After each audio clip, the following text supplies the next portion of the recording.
Hey, it's Angelo, and I want to ask you how to fix this thing because it's not in DFU or anything. It's because earlier I jailbreaked it with Absinthe 2.0 because I got this message from my friend that he said Absinthe 2.0 has arrived and I can break it. So I tried it and then messed around a little, download seeded tweaks.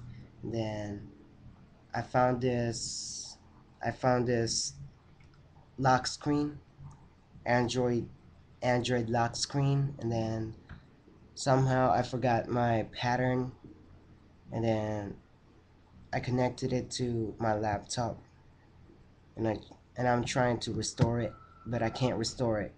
It's a message keeps popping up, and it says I, iPad cannot restore, error occurred, and then close and open parenthesis 21.